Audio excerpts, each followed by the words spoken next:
She looked at me, her eyes half-lidded, almost bored, and spoke the words that would echo in my mind for weeks. From today on, intimacy will only be once every 3 months. I blinked, not in shock, but in sheer disbelief. 3 months? Surely I had misheard. The words hung between us, heavy and suffocating, as she sipped her tea, seemingly unaware of the weight of what she had just declared. My mind raced, trying to comprehend not just the sentence, but the implications. This wasn't merely about physical distance.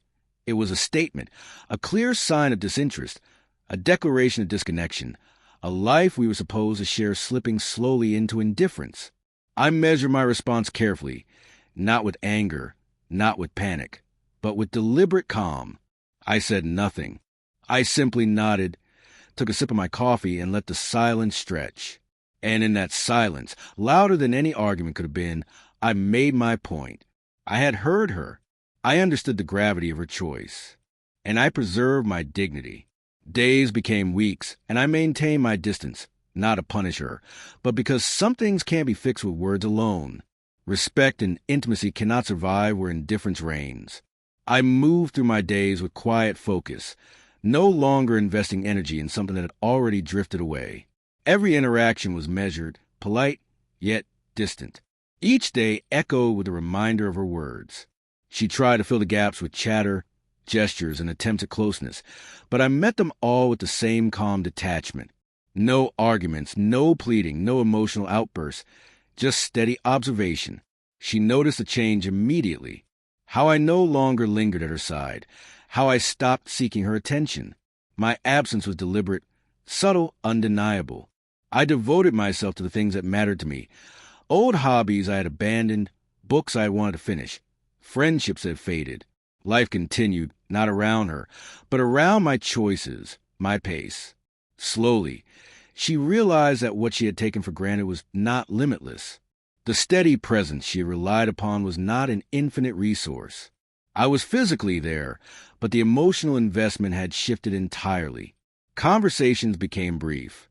Evenings once shared became my own.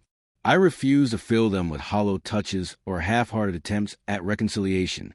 Each moment of indifference reflected the truth she had tried to bury. Choices of consequences, and some things once lost cannot simply be reclaimed.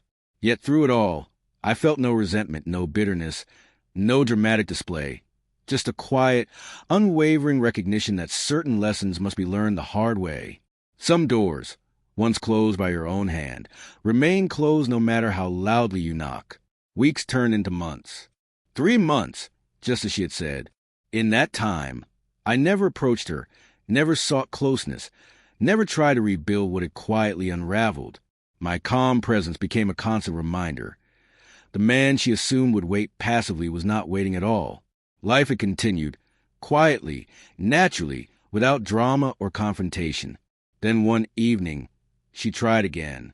A tentative smile, a casual remark, a subtle test of the waters. I listened, nodded politely, and returned to my own space.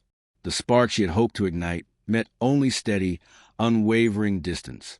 Her eyes widened slightly, as if realizing for the first time that the foundation she believed secure had shifted irreversibly. I didn't need to speak.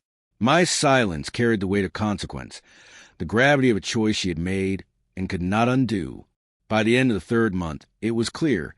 The dynamic had changed entirely. The intimacy she tried to dictate no longer existed as she imagined. What remained was self-respect, respect for my time and for my dignity. And in that quiet, a lesson unfolded. Not every heartbreak needs confrontation. Not every misstep requires anger. Sometimes the strongest response is absence, the quiet acknowledgement that some things, once altered, cannot simply return to their former state. She eventually realized it, though not immediately. The longing, the regret, the subtle understanding that she had pushed away something irreplaceable. And I moved forward without malice, without drama, carrying a calm certainty. My choices were my own to own. Respect for oneself always outweighs another's desperate attempts to reclaim what they have already lost.